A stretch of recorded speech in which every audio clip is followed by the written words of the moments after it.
할렐루야. 할렐루야. 21세기를 가리켜서 스피드 시대라고 합니다. 모든 면에 있어서 빠른 것이 아니면 매력이 없고 빠르지 못하면 뒤처지게 되어 있는 것이 이제 21세기의 가장 특징적인 사회상으로 비춰지는데, 지난 화요일 날인가 신문에 보니까 그 인터넷 속도가 이제 세계 대도시 20개 그 도시를 픽한 중에서 제일 빠른 곳이 한국 서울이더라고요. 서울이 제일 빠르고 인터넷 속도가 제일 20개 도시 중에서 느린 곳이 뉴욕, 미국의 뉴욕이더라고요. 그래서 뭔가 이게 저희들은 뭐 이렇게 인터넷 속도 때문에 불편한 것 없지만은 좀 이렇게 빠른 거를 원하는 사람들에게 있어서는 그런 것들이 많이 차이가 나는 거 봅니다. 그래서 우리가 뭔가 머뭇거리면은 늦장 부리면은 뒤처질 것 같고, 뭐 그런 항상 조바심이나 그런 어떤 이 조급함, 그러한 것들이 요즘 이 트렌드로다가 많이 나타나는 이 사회적인 우리 사람들의 심리 현상이라고 그렇게 말합니다.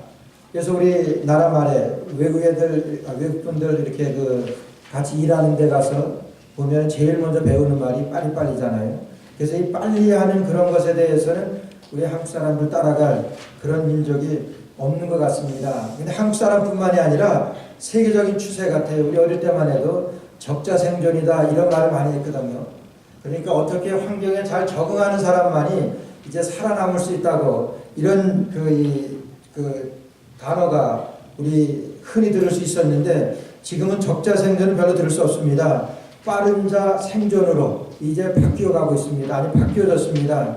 그래서 이 시대의 특징적인 것 중에 하나가 여러분 퀄리티 컴피티션이라고, 품질 경쟁이라고 하는 말을 어느 정도 전까지는 많이 들었어요. 장사에서 우리가 이기려고 하면은 그 품질에서 뛰어나야 된다고 그래요.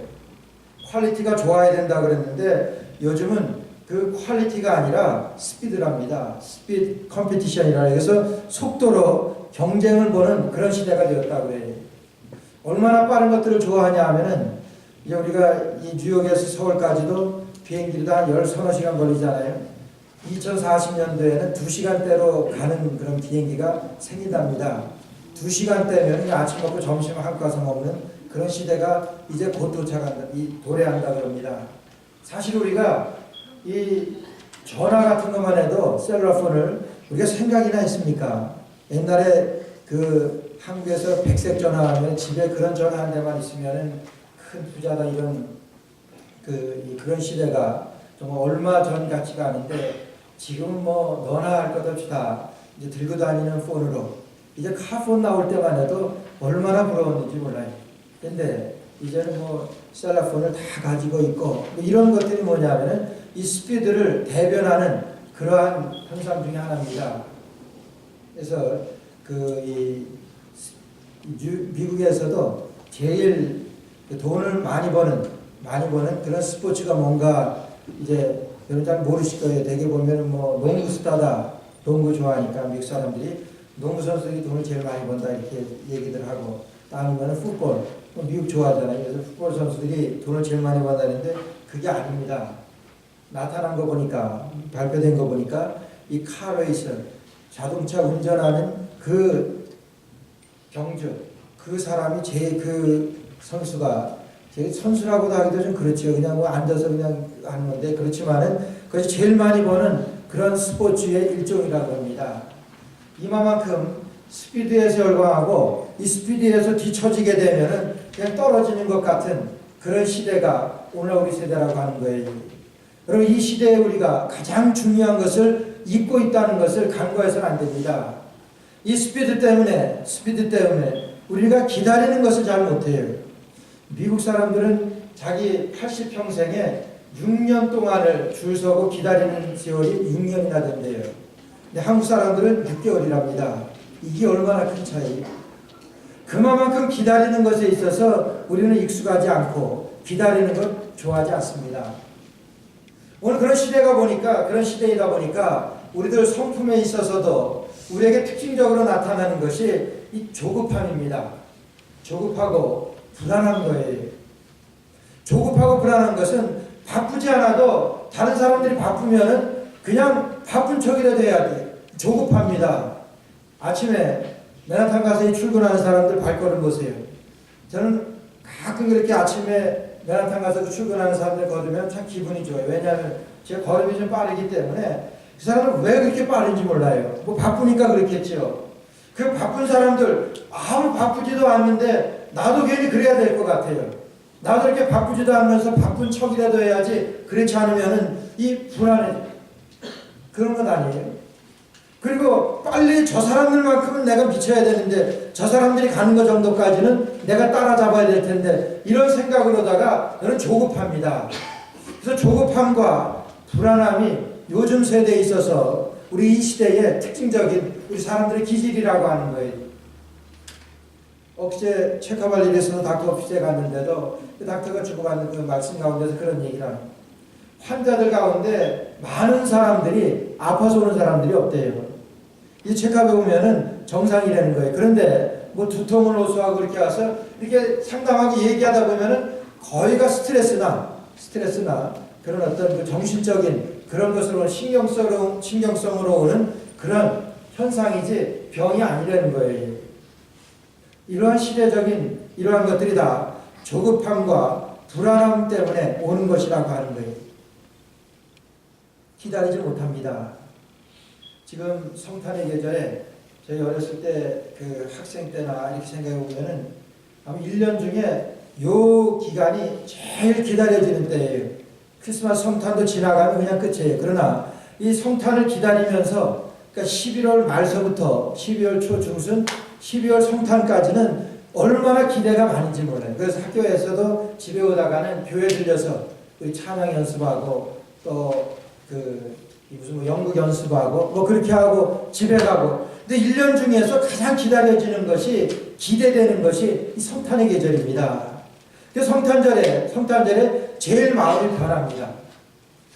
그래서 불쌍한 사람들에게 좀 이렇게 구제하고 싶은 그런 마음도 들게 되고, 지난주에 말씀드렸을 거예요.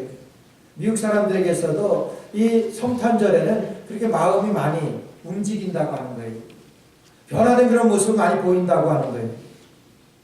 오늘 그런 기대감과 그런 기다림이 성탄에 대해서 우리에게 있었습니다. 오늘 아침에 우리 권사님하고도 이렇게 잠깐 말씀을 나눴는데, 어렸을 때 그 성탄을 기다렸던 그런 그 모습들이 지금은 기대할 수도 없고 지금은 찾아볼 수도 없는 그런 시대에 살고 있습니다. 그러나 이것이 우리의 신앙을 대변하는 겁니다. 적어도 우리가 성탄을 기대하고 기다린다고 하는 것은 그런 믿음을 가졌다고 하는 증거입니다. 여러분 요즘 성탄을 기대합니까? 성탄에 오신 예수님을 축하하고 지금도 내 안에 역사하시는 그 주님을, 임마누엘 하나님을 내가 같이 함께 하시는 그 주님을 내가 모시고, 또 이제 다시 오실 심판주로 오실 그 재림 들어오실 예수 그리스도를 내가 기대하면서 그런 기대감이나 그런 기다림으로 우리가 살아가느냐. 적어도 그런 기다림이 없다고 하는 것은 내 신앙을 다시 한번 봐야 되는 그러한 시점에 와 있는 것입니다. 그래서 신앙이라고 하는 것은 여러분 기다림입니다. 조급함과 불안함, 요즘 세태를 대변하는 우리의 모습이라고 하는 것은 그런 신앙이 아닙니다. 지난 주일날 우리 권사 교육시키면서 그 교육하는데 이 사무엘상 13장 말씀을 가지고 이제 말씀을 나눴던 적이 있습니다. 사무엘상 13장에 보게 되면은 사울왕이 나오고 사무엘 선지자가 나와요. 그 당시에 블레셋의 공격으로 인하여 무척이나 가슴 저리고 무척이나 위협을 받고 있었던 이 이스라엘입니다.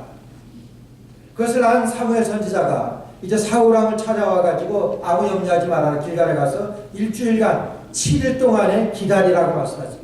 7일간 기다리고 7일 후에 번제를 하나님 앞에 드리고 그리고 블레셋하고 맞서면 된다, 이렇게 사무엘 선지자가 예언을 합니다. 예언이라고 하는 것은 하나님의 말씀을 그냥 전하는 거예요. 하나님의 약속을 말하는 겁니다. 사울왕이 사무엘 선지자가 그 예언을 하고 떠난 다음에 그러니까 7일을 기다리지 못합니다.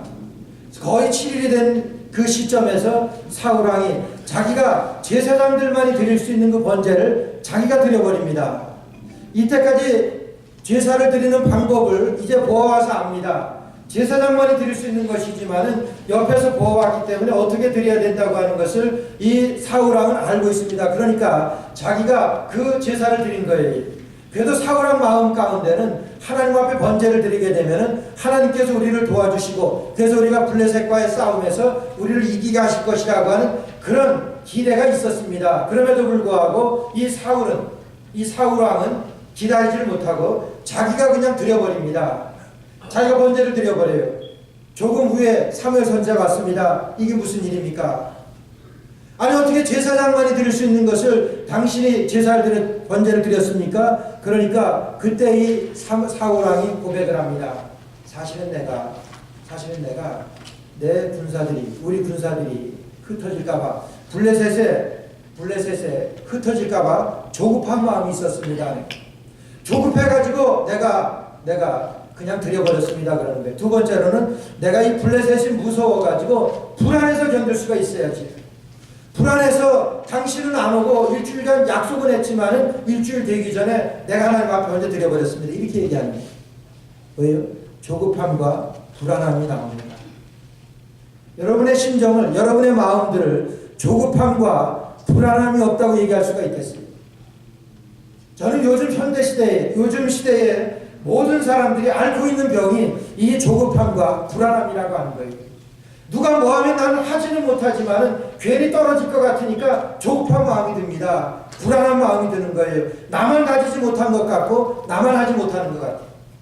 그러니까 조급해지고 불안해지는 겁니다. 적어도 우리 마음 가운데 이런 조급함과 불안함이 있다고 하는 것은 기다림이 없다고 하는 거예요. 기대가 없다고 하는 거예요. 여러분 잘 들으세요. 신앙이라고 하는 것은요, 여러분 기다림입니다. 신앙이라고 하는 것은 여러분 기다림이라고 하는 것을 우리가 아셔야 돼요. 성경에 나오는 모든 하나님의 말씀은요, 여러분 기다리는 말씀입니다. 오스카 쿨만이라고 하는 스위스의 이 신학자는 그 구속사라고 하는 그 책에서 이렇게 얘기합니다. 성경의 역사는 직선적인 구조로 되어 있습니다. 직선적인 역사입니다. 이렇게 얘기해요.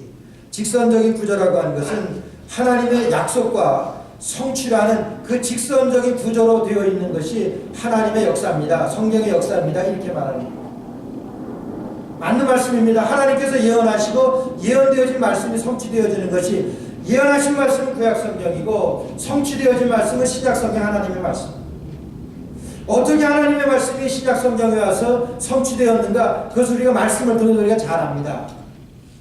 성경에 나오는 모든 사람들은 여러분 약속이 이루어지는, 그래서 여러분 expectation이라고 하는, 기대라고 하는 것이 성경에서 얼마나 중요한 말씀인지 몰라요. 기대가 있습니다. 이제 예수 그리스도께서 오시면, 메시아 예수 그리스도께서 우리 가운데 오시면 우리를 해방시키시고 우리를 이 모든 억압과 속박 가운데서 해방시켜 주실 것입니다. 여러분 이것이 메시아 expectation, 메시아 대망사상 아니에요. 오늘 말씀도 보게 되면은 예레미야 선지자는 여러분 눈물의 선지자가 있습니다. 이 예레미야 선지자는 이제 조국 이스라엘이 정말 그 열방의 모든 나라들에게 그런 공격을 받고 어려움이 처해 있을 때 예언했던 선지자예요. 그리고 그런 공격을 통해서 이스라엘이 완전히 멸망당하게 되는 그 시점에서도 예언했던 그 예레미야 선지자예요. 그러니까 우리 조국이 멸망당한다고 하는 것을 하나님 앞에 말씀을 들을 때 얼마나 아픕니까? 그래서 예레미야 선지자를 눈물의 선지자라고 해요. 눈물이 아니면 예언할 수 없는 그런 하나님의 말씀을 받고 그런 하나님의 말씀을 증거를 합니다. 우리나라가 망한다고 합니다. 우리가 멸망당한다고 하는데 여러분 이거보다 아픈 일이 어디 있어요? 그 아픔을 이 예레미야 선지자가 예언을 하는 거예요. 오늘 말씀도 보니까 BC 576년에 이 바벨론에게 이스라엘이 멸망합니다. 여러분 멸망당하고 이제 좀 힘 있는 사람들은, 힘 있는 장정들은 다 붙들려가고 바벨론에 포로로 붙들려가고, 남아있는 사람들은 노아나 어린아이들이나 부녀들이나 힘없는 그런 사람들만 남아있게 돼요. 그럼 무슨 소망이 있습니까? 무슨 희망이 있습니까? 그런 상황 가운데 하나님의 말씀을 증거해야 되는 그 예레미야로서는 보통 아픈 게 아닙니다. 그때에 예레미야 선지자가 오늘 22절 말씀 보니까 여호와의 자비와 긍휼이 무궁하심으로 우리가 진멸되지 아니함이니이다. 여러분 멸망당했지만 우린 진멸되지 않습니다. 우리는 이 땅에서 바벨론에게 멸망은 당했지만 우리가 아주 없어지는 것은 아닙니다. 그 말씀. 이것이 아침마다 새로우니 주의 성실이 크도소이다. 이것이 아침마다 새롭게, 지금 예레미야 선지자에게는 아침마다 하나님께서 우리가 멸망은 당했지만 하나님께서 진멸시키지 아니하신다고 하는 그 말씀이 성실하게 지금 예레미야 선지자에게 하나님께서 주시는 약속의 말씀입니다. 내 심령에 이르기를 여호와는 나의 기업이시니 그러므로 내가 저를 바라리이다. 여호와는 나의 기업이시니, 기업이라고 하는 것은요, 나의 모든 것입니다. 하나님은 나의 모든 기업이십니다. 그러니까 내가 하나님만을 바라겠습니다. 이 예레미야 선지자가 예언하는 말씀. 물을 기다리는 자에게는 기다리며 구하는 영혼에게 여호와께서 선을 베푸시는도다. 이같이 여호와의 구원을 바라고 잠잠히 기다림이 좋도다. 여러분, 잠잠히 기다리는 것이 뭐예요? 하나님의 약속을 기다리는 겁니다. 우리가 멸망당했지만 우리를 진멸시키지 아니하십니다. 우리를 이와 같은 아픔 가운데서도, 이와 같은 고통 가운데서도 반드시 하나님께서 우리를 회복시켜 주실 줄로 믿습니다. 여러분, 나는 이것을 기다립니다. 나는 아침마다 새롭게 약속하시는 하나님의 성실하심이 이와 같이 우리를 진멸시키지 아니하시고 우리를 언젠가는 회복시켜 주실, 언젠가 우리를 구원하실 그 하나님을 나는 믿습니다. 여러분, 이 고백입니다. 이 약속입니다. 이 약속을 지금 예레미야 선지자는 기다리는 거예요. 어디서 기다립니까? 모든 것이 다 멸망당한 상황, 소망이 없습니다. 아무것도 기대하거나 기다릴 것, 그런 것이 없는 그런 암울한 상황 가운데서 지금 하나님의 약속을 기다립니다. 여러분, 이것이 신앙이에요. 이것이 우리의 믿음입니다. 우리가 예수님의 성탄을 기다린다고 하는 것은 여러분, 이 기다림입니다. 우리를 죄와 억압 가운데서 우리를 해방시켜 줬습니다. 죄의 사슬에서 우리의 죄를 우리 주님께서 십자가에 달려 돌아가시고 우리를 끊어주셨습니다. 죄에서 우리를 해방시켜 주셨습니다. 그렇게 해방시켜 주시기 위하여 이 땅에 탄생하신 예수 그리스도, 2000여 년 전에 이 땅에 탄생하셨습니다. 그 예수 그리스도, 초림하신 예수님, 우리를 구원하러 오신 예수님이십니다. 그 구원하러 오신 그 예수님은 지금도 임마누엘의 하나님으로 오늘 저와 여러분들 안에 내주하시는 줄 믿습니다. 여러분, 이것이 신앙이에요. 내가 그리스도와 함께 십자가에 못 박혔나니, 내가 뭐 십자가에 못 박혔습니까? 그러나 내가 예수님을 믿고 예수님이 내 안에, 내가 그 안에 있는 사람은, 이 사람은 과실을 많이 맺나니 그랬어요. 하나님의 자녀라고 말씀하셨어요. 그러니까 지금도 살아서 내 안에 역사하시는 임마누엘 하나님, 그 하나님을 우리가 기다리는 겁니다. 기대하는 것입니다. 어떻게 기다립니까? 찬송하며 기다립니다. 어떻게 기다려요? 말씀 붙들고 기다립니다. 이것이 예수 그리스도를 기다리는 우리의 신앙의 자세. 우리가 대림절이라고 그러잖아요. 우리가 강림절, 우리가 이 예수님의 탄생을 이제 그 성탄을 4주 앞둔 그 주간서부터 대림절이라고 그럽니다. 예수님의 탄생을 우리가 기다린다. 예수님의 탄생하신 그날을 기다리는 절기다. 그래서 이 4주간을 거쳐서 대림절이라고 합니다. 대강절이라고도 그래요. 대강절은 지나가서 대강절이 아니라 이제 예수님의 강림을 기대한다. 그래서 대강절이라고 합니다. 그런 기대가 있냐는 거예요. 이 기대가, 그리고 오스카 쿨만이라고 하는 신학자가 이 성경의 역사는 직선적이라고 표현했는데, 여러분, 구약에서는 오실 메시아입니다. 신약에서는 약속의 성취가 이루어진 이제 오신 메시아 예수 그리스도예요. 그것이 신약 구약 성경의 말씀입니다. 그렇잖아요. 아브라함이 하나님 앞에 약속을 받을 때 내가 내 본토 친척 아비 집을 떠나 내가 내게 명령하는 지시하는 그곳으로 가라고 말씀하셨어요. 갈 때 우르를 떠나 사람으로 갑니다. 이 아브라함이 갈 때 하나님께서는 아브라함에게 약속하셨잖아요. 아브라함에게 믿음의 조상이 될 것이다. 내 자손이 바다의 모래같이 되고 하늘의 별과 같이 많을 것이다. 내가 믿음의 조상이 될 거라고 말씀하셨는데, 여러분, 지금 약속하셨어요. 그 약속이 언제 이루어집니까? 모세가 이스라엘 백성들을 애굽에서 탈출시켜 나올 때에 그 한 가지 약속이 이루어집니다. 그것이 뭐냐면 내 민족이 바다의 모래같이 될 것이다. 430년 만에 아브라함에게 약속하신 그 하나님의 말씀이 430여 년 만에 모세를 통하여 하나님께서는 이루신 하나님의 약속이라고 하는 거예요. 여러분, 직선적인 역사입니다. 하나님께서 말씀하셨고 약속하신 대로 이루어진 약속이에요. 여러분, 이스라엘 백성들은 그것을 기대하는 거예요. 그리고 너에게 적과 꿀이 흐르는 가나안 땅을 주시고, 하나님께서 약속하신 그 약속의 땅에 들어간 것은 그 이후로도 500여 년이 지난 다음에 완전하게 들어갈 수 있었던 것은 다윗 왕 때에 있어서 들어가게 된 것입니다. 이게 성경의 역사예요. 성경의 모든 역사가 이와 같이 되어진 것이고 우리를 구원하러 오신 예수 그리스도 십자가에 달려 돌아가신 예수 그리스도, 창세기서부터 예언되어진 하나님의 말씀 가운데 예수님이 탄생하실 그 시기와 그 장소와 그 모든 것들이 약속대로 그대로 이루어진 것이 하나님의 말씀이라고 하는 거예요. 우리가 성탄에 예수님을 축하한다고 하는 것은, 성탄에 우리가 기대라고 하는 것은, 성탄의 기다림이라고 하는 것은 그 예수님을 기다리는 것입니다. 여러분, 그것이 신앙이에요. 그것이 믿음입니다. 여러분들 마음 가운데 그 예수님 기대하는 그 믿음이 있습니까? 저는 어렸을 때는 아주 충만했던 것 같아요. 요즘 왜 교회가 점점 없어지게 되고 예수 믿는 사람들이 줄어들게 되고 여러분 교회가 문을 닫고 그런 줄 아세요? 이 기대가 없어졌기 때문에. 내가 예수 그리스도를 믿고 믿음으로 구원받았고 이제 다시 오실 예수 그리스도에 대한 그 기대가 없습니다. 어떻게 하면 빨리, 어떻게 하면 내가 생각했던 것, 소원했던 것 이것만 이루어질 수 있을까? 그렇게 해가지고 내 힘으로 내 생각으로 하나님하고는 상관없이, 이것이 오늘날의 특징, 오늘날 이 시대의 특징이라고 하는 거예요. 그러나 그럼에도 불구하고 우리가 예수님은 반드시 오십니다. 2000년 전에 오셨던 우리를 구원하러 오신 구세주로 오신 그 예수 그리스도께서는 이제 앞으로 내가 다시 오시마 약속하신 대로 반드시 우리를 심판하시기 위하여 재림주로 오실 그 예수님을 우리가 기대하는 그 기대함으로 살아가고 있느냐, 그 기대함이 우리의 신앙입니다. 신앙은 기다림입니다. 언제부터인지 이 기다림이 사라져가고 기다림이 약해져가고 기다림이 심지어 없어져가는, 우리의 신앙이 약해져가고 신앙이 없어져가는 것하고 여러분 무엇이 틀립니까? 우리 모습이라고 하는 거예요.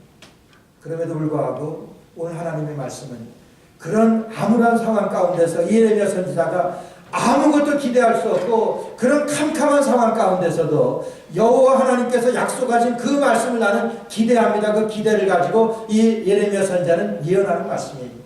예언되어진 대로 이스라엘은 독립하게 되고 이스라엘 백성들은 구원함을 받게 되잖아요. 우리가 다시 오실 예수님을 우리가 기대하면서 그 예수님을 우리가 준비하며 우리가 이 땅에 살아갈 때 우리 하나님께서는 반드시 약속하신 대로 반드시 다시 오셔서 저 여러분들을 하나님께서 우리가 이 세상에서 살아가고 우리가 하나님께서 우리에게 약속하신 그 약속대로 우리를 구원해 가실 줄로 믿습니다. 이것이 우리가 기대하는 신앙이에요. 그 기대하는 신앙을 가지고 기다리는 그 신앙을 가지고 살아가는 우리 성도들에게 우리 하나님께서 주시는 열매가 있습니다. 축복이 있습니다. 첫째는요, 여러분 믿음의 성숙입니다. 그런 기대함을 가지고 여러분 성탄을 기다립니다. 어떻게 기다립니까? 찬양하며 기다립니다. 하나님의 약속을 붙들고 기다립니다.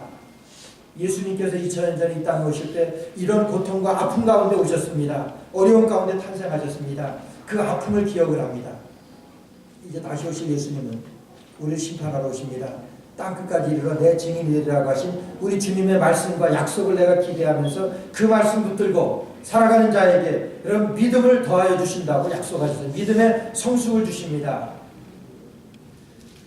우리가 가나안 이스라엘 백성들이 출애굽에서 가나안 땅에 들어가게 됩니다. 이스라엘이 애굽을 출애굽할 때에 하나님께서는 모세를 통하여 출애굽 시켜 주십니다.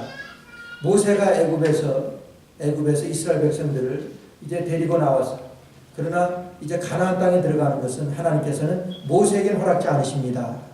모세에게 허락지 아니하시고 그 다음에 여호수아에게 허락을 하십니다. 여호수아는 모세가 이스라엘 백성들에게 대하는 모든 것들을 보며 여기까지 왔습니다. 이스라엘 백성들은 아니에요. 그래서 여호수아에게 이 백성들을 이끌고 들어가라고 말씀하실 때 여호수아는 나는 아닙니다. 나는 못합니다. 그래서 여호수아 1장에 보게 되면 1장 1절에 보게 되면 모세가 죽은 후에 이렇게 시작합니다. 모세가 죽은 후에 여호수아가 이스라엘 백성들을 이제 가나안으로 이끌고 나가야 되는데 여호수아가 자신이 없습니다. 여러분 한마디로 말하면 믿음이 없는 거예요. 이 백성들이 모세에게도 대적을 했는데 모세 말도 듣지 않았는데 하물며 나겠느냐는 거예요. 하나님께서는 모세를 사랑하셨는데, 그래서 출애굽기에 보게 되면은 매 장마다 여호와께서 모세에게 말씀하시고 여호와께서 모세에게 일러 가라사대 이 말씀이 출애굽기에 계속 나옵니다. 하나님께서는 모세하고만 말씀하신 거예요. 모세는 그 말씀을 이스라엘 백성들에게 선포합니다. 하나님께서 모세에게 그렇게 말씀하셨는데도 불구하고 이스라엘 백성들이 이와 같이 패역하게 놀았는데 지금 여호수아가 내가 이끌고 이 백성을 어떻게 가나안 들어갑니까? 나는 못합니다. 계속해서 나는 못한다고 하나님께 그렇게 항변합니다. 여호수아 1장에 보게 되면은 하나님께서 여호수아에게 말씀하십니다. 너는 마음을 강하게 하고 담대히 하라. 모세에게 함께했던 하나님 나 여호와가 너와 함께하리라 이렇게 말씀하셨습니다. 내가 좌로나 우로나 치우치지 말라. 그리하면 나 여호와가 너와 함께하리라. 계속해서 하나님께서는 여호수아에게 용기를 주십니다. 믿음을 주십니다. 너 할 수 있어. 이 이스라엘 백성들 내가 이끌고 가는 것 아니야. 내가 이스라엘 백성들 가나안 땅까지 이끌고 가는데 내가 하는 거야. 하나님께서는 누누이 말씀하시지만 여호수아는 자신이 없습니다. 그러나 하나님께서는 그런 계획과 섭리 가운데 여호수아를 통해서 이제 가나안에 들어가게 하시는데 첫 번 시험 때가 뭐냐면은 요단강을 건널 겁니다. 요단강을 건널 때 여호수아는 모세가 홍해를 건널 때 왔습니다. 밤새도록 동풍이 불어가지고 그 바다를 갈라가지고 마른 땅같이 바다를 건넜다. 홍해를 건넜을 때 그렇게 말씀하십니다. 여호수아가 봤습니다. 근데 지금 처음으로 요단강이 앞에 놓여 있는 거예요. 요단강 어떻게 건넙니까? 뭐 밤새도록 동풍이 불든가 뭐 조금이라도 물살이 좀 약해지건 그러면은 좀 자신이 생기겠는데 그런 건 없습니다. 계속해서 물은 흘러내려요. 요단강. 이 요단강을 우리가 건너야지만이 가나안에 이르는 첫 번 시험 때인데 그거 어렵습니다. 잘 안 됩니다. 3일 동안은 기다렸다고 그랬어요. 길갈에서 3일 동안 기다렸다가 아침 일찍이 하나님께서 말씀하시는데 제사장들을 여호와의 언약궤를 메고 제사장들에게 이제 요단강에 발을 들여놓으라고 그래요. 이게 얼마나 어려운 말인지 아세요? 이게 얼마나 어려운 행동인지 아세요? 조금이라도 물살이 약해지거나 그러면은 여러분 발 물에 들여놓으세요. 그러면은 그걸 징조가 보이니까 좀 들여놓을 수 있어요. 물은 그대로입니다. 아무 변화도 없어요. 바람은 계속 그대로 불어요. 그런데 하나님께서는 여호수아에게 제사장들에게 언약궤를 맨 제사장들에게 발 물에다가 요단강으로 들어서라고 말씀하셨어요. 하나님의 말씀 믿고 요단강에 제사장들에게 요단강에 들어서라고 말씀하셨어요. 요단강에 들어서니까 그제서야 그 창인했던 그 강이 위에서부터 말랐다고 말씀하셨어요. 이게 얼마나 큰 일입니까? 그러나 이 믿음을 그가 발휘하는데 여호수아가 이 믿음으로 이스라엘 백성들을 이 가나안 땅에 들어가는데 얼마나 두려움과 얼마나 떨림으로 이스라엘 이 제사장들에게 요단강으로 들어서라고 그렇게 했냐. 두 번째는요. 여호수아 6장 말씀입니다. 그 다음에 두 번째로 시험대가 이 여리고성이에요. 우리가 볼 때 요단강도 건넜는데 여리고성쯤이야? 아니에요. 여러분 성지순례 가면서 여리고성에 한번 갔었습니다. 지금도 그때 약간 한 4,000년 전 되네. 그때 쌓았던 그 여리고성이 그대로 벽은 남아있어요. 지금도 그 벽 꼭대기에 이 벽으로 말하면 그 루프 천장이죠. 거기에 차가 다닐 정도예요. 여러분 바위가 얼마나 큰지 바위로다가 그렇게 이렇게 싸고 흙으로다가도 놓고 수천 년 지나올 동안에 여러분 그 벽이 그렇게 건재하는 그래서 난공불락의 여리고성이라고 말하는 거예요. 여호수아가 두 번째 시험 때에 들어간 게 여러분 이겁니다. 여리고성을 점령하는 여리고성을 무너뜨리지 않냐면은 이제 여리고를 점령해서 가나안에 들어갈 수가 없습니다. 가나안에 지금 들어가는 입구입니다. 이 여리고성을 무너뜨려야만이 이제 여리고성을 통해서 그 산을 넘어서 이제 가나안에 입성하게 되는 거예요. 이걸 어떻게 이걸 무너뜨립니까? 뭐 요단강 정도 했는데요. 천만이. 요단강에도 말씀대로 됐어요. 근데 하나님께서 뭐라고 명령하세요? 이 여리고성을 하루에 한 바퀴씩만 돌라고. 뭐 그렇게 큰 성이 아닙니다. 그래서 몇 바퀴는 충분히 돌 수 있는 그런 성이에요. 하루에 딱 한 바퀴씩만 돌라고. 백성들에게 아무 말도 하지 못하게 하는 거예요. 너도 아무 말도 하지 마라. 아니 이렇게 돌아서 무슨 이 성이 무너지긴 하겠는가. 여러분 그런 의문들이 얼마나 많겠어요. 나는 어떻게 해서 참는다 그러더라도 이 여호수아가 이 백성들에게 아무 말도 너희들 걸레지 말, 아무 말도 들레지 말고 아무 말도 하지 말고 그냥 성을 하루에 한 바퀴씩만 돌라 그래요.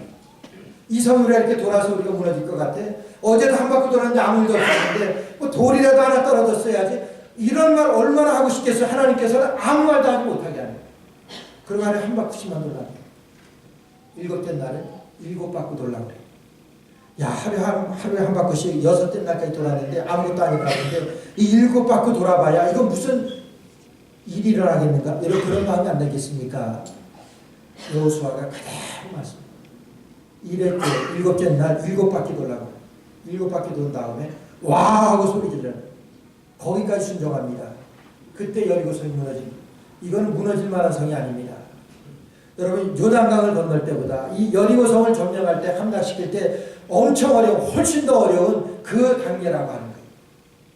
여호수아가 이것을 감당합니다. 무엇을 감당했습니까? 여호수아는 기대가 있었습니다. 기다렸습니다. 하나님 말씀하시니까 하나님의 기대가 있는 거예요. 우리가 성탄을 기다린다고 하는 것은 하나님의 말씀으로 하나님께서 이루실 그 일들을 우리가 기대하는 거예요.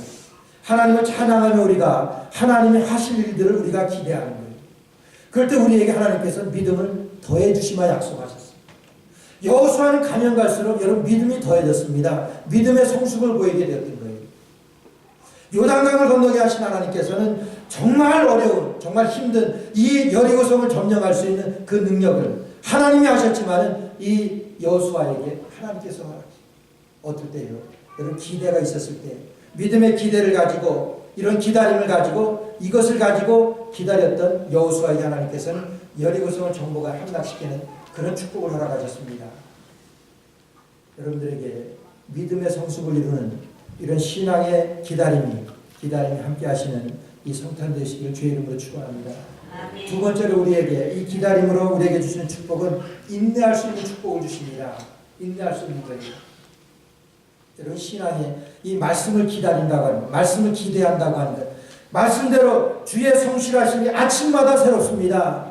아침마다 주의 성실하심이 나에게 새롭습니다. 하나님의 약속이 날마다 새롭게 나에게 확신되어 준다고 하는 거예요. 여러분 그럴 때 우리에게 인내 축복을 주십니다. 하나님의 약속에 대해서 인내 축복을 주시는 거예요. 창세기 28장 보게 되면은 여러분 야곱의 얘기가 나옵니다. 야곱 하면 우리가 보통 꾀가 아니다 이런 생각들이 들어요. 그리고 한편으로는 정말 야비한 사람이다 이런 생각 들지 않아요? 형에게 팥죽 그릇으로, 팥죽이라고는 하지만 주간 그릇으로다가 장자의 명분을 빼앗습니다. 그건 빼앗은 거나 마찬가지예요. 그리고는 마저 죽을 것 같으니까 이제 바다나라 외삼촌 집으로 도망을 하게 됩니다. 그 도망하는 그 과정 가운데서도 얼마나 얕게 행동하는지 몰라요. 그리고 여러분 바다나라 외삼촌 라반의 집에 가서도 그가 행동했던 거 보세요. 어떻게 해서든지 내가 정말 사랑하는 그 외삼촌의 딸인 그 라헬을 내 아내로 맞이하고 싶은데 그래서 물어보니까 달라 그러니까 7년을 내 집에서 수고하면 주겠다고. 7년 동안 그가 수고합니다. 여러분 7년 동안 수고했는데 라헬이 아니라 그 언니 레아를 주잖아요. 근데 자기는 사모하는 사랑하는 사람이 라헬. 이거 무슨 일입니까? 우리나라 풍속이 그렇다는 거예요. 그래서 그렇게 얻으려면 7년을 더 하라는 거예요. 또 7년을 또 참습니다. 그렇게 해가지고 라헬을 얻게 되잖아요. 여러분 그러다는 10년을 이제 재산을 더 증식시키기 위하여 그곳에서 이 외삼촌 라반의 집에서 수고를 합니다. 그러면서 엄청난 그런 재산을 축적하게 되는데 여러분 이 야곱은 이런 사람이에요. 꾀쟁입니다. 그러면서 남을 속이는 데는 아주 일가견 있는 사람이에요. 그럼에도 불구하고 이 라반에게 적어도 10번 이상 큰 사기를 당합니다. 이 야곱이 여기까지 오는 동안에 여러분 그 기간을 보셨어요. 하나님께서 야곱에게 그래서 야곱은 어쨌든지 어떻게 해서든지 내가 믿고 내가 어떻게 해서든지 내가 이걸 참고 인내하고 기다리는 그런 야곱이었어요. 그러다가 자기가 다 얻은 것 같으니까 이제 내 고향으로 가야 되겠다. 그래서 올라갑니다. 그러다 생각한 것이 내가 지금 가게 되면 형 에서한테 이건 죽는데 그런 생각이 들어요. 그래서 고민하다가 이제 야복강이라고 하는 이 큰 강을 만나게 될 때 그는 거기에서 자기의 모든 것을 다 먼저 보냅니다. 강을 먼저 다 건너게 만드는 거예요. 자기가 사랑했던 아내도 자기의 모든 것을 다 보내요. 자기의 재산까지도 다 보냅니다. 그리고 나만 홀로 남았습니다. 야복강에서 지금 야곱 혼자 남게 된 거예요. 그것은 어떻게 되더라도 나 혼자만 살면 된다는 그런 생각이에요. 이제까지 참고 왔는데 지금 이거 못 참아? 그러면서 다 보내고 거기에서 야복강까지 있어요. 그때 하나님의 은혜가 야곱이 함께 하십니다. 야곱이 이렇게 인내하면서 여기까지 왔습니다. 속이면서 여기까지 왔지만 그가 참고 기다리고 인내했던 것은 이건 말할 수 없는 인내고 기다림입니다. 그러니까 밤새도록 하나님의 천사가 씨름했다고 그랬어요. 새벽 동틀 무렵에 이제 하나님의 천사가 이제 됐다. 나를 가게 하라 그러니까 못 가게 합니다. 그러니까 이 야곱이 하나님의 천사가 됐다. 내가 이겼다. 그러면서 야곱의 손을 들어주면서 뭐라고 말씀하시냐면 내가 이제는 야곱이라고 하지 말고 내 이름을 이스라엘이라 합니다. 이스라엘이라고 하는 것은 내가 하나님과 겨루고 이겼다고 하는 거예요. 우리가 하나님과 겨루고 어떻게 이깁니까?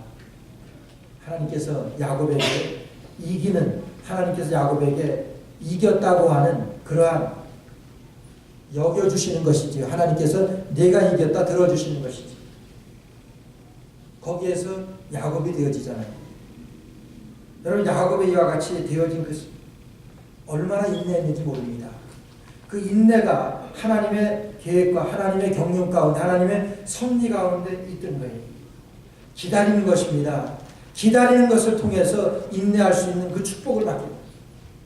이거 기다리니까 조금 더 인내할 수 있는 이것도 인내하니 이것도 기다리니까 조금 더 인내할 수 있는 이렇게 해서 야곱이 여기까지 와서 믿음의 조상까지 되어지는 놀라운 축복을 받게 됩니다.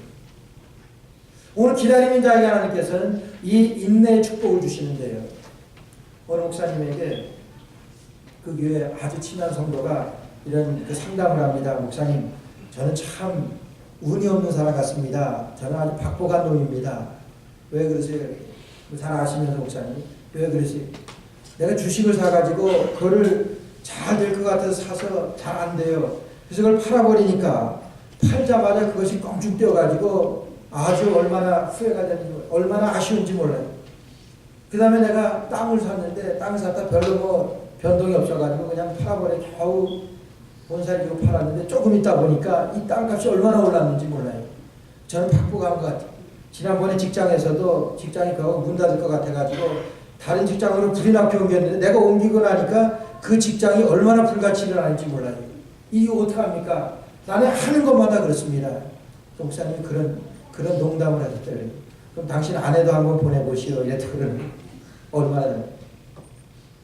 그래서 목사님이 말씀하신 것이 뭐냐면 당신은 그것이 복이 없어서가 아니라 기다리지 못해서 그런 건 아닙니까? 그것이 박복해서가 아니라 기다리지 못해서 그런 건 아닙니까? 이렇게. 조금만 기다렸다고 하면은 여러분 아마 그런 경험들 많이 있으실 거예요. 내가 여기서 조금만 기다렸다고 하면, 내가 여기서 조금만 참았다고 하면 그런 아쉬움들이 뭐 그런 말씀들 대개 우리가 이민 와서 생활하시는 분들 보게 되면은 한 번씩들은 그런 기회가 다 온대요. 여러분 그런 기회도 있었죠. 내가 그것만 맡았었으면 그런 내가 그때 욕을 참지 못하고 이걸 팔았는데 그걸 조금만 붙들고 있었으면 그런 아쉬움도 있어요. 조금만 인내했으면 조금만 기다렸으면 처음 미국 와가지고 지금은 여러분 어디 뭐 길 찾아다니시면서 뭐 이 GPS가 있기 때문에 그냥 찾는데 어려움 없이도 다 찾아다니십니다.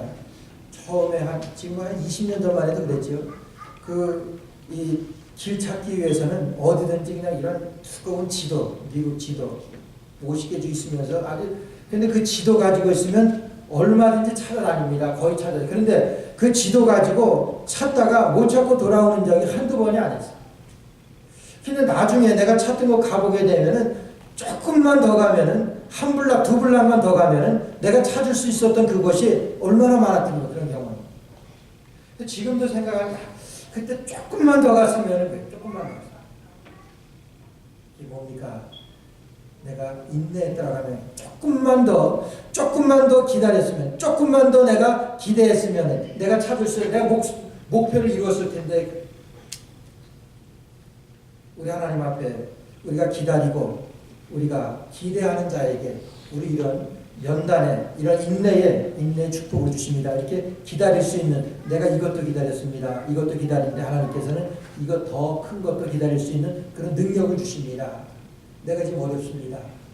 성탄의 계절을 맞이했지만은 정말 내가 경제적으로 너무 어려워서 내가 어떻게 할지 모릅니다. 그러나 성탄을 내가 기다리면서 기대하는 자에게 오늘 예레미야 선지자를 통해 하나님께서는 정말 이런 암울한 상황 가운데 아무 기대할 수 없는 이런 상황 가운데서도 주의 성실하심이 아침마다 내게 새롭습니다. 이런 하나님의 약속을 기대했던 이 예레미야 선지자, 울면서 하나님의 약속을 기다리며 기대했던 이 선지자, 예레미야 선지자, 그 약속대로 하나님께서는 반드시 이루어주셨던 하나님의 약속, 오늘 기다리는 자에게, 우리 기대하는 자에게 하나님께서 주시는 이런 인내의 축복입니다. 이런 기다리는 자에게, 인내하는 자에게 주시는 이런 믿음의 성숙의 축복입니다. 이 성탄의 계절에 성탄의 예수님을 우리가 축복하며 우리가 기대한 저 여러분들에게 이런 믿음의 성숙과 이와 같은 인내의 축복이 함께 하시기를 주의 이름으로 간절히 축원합니다. 기도드리겠습니다. 사랑이 많으시고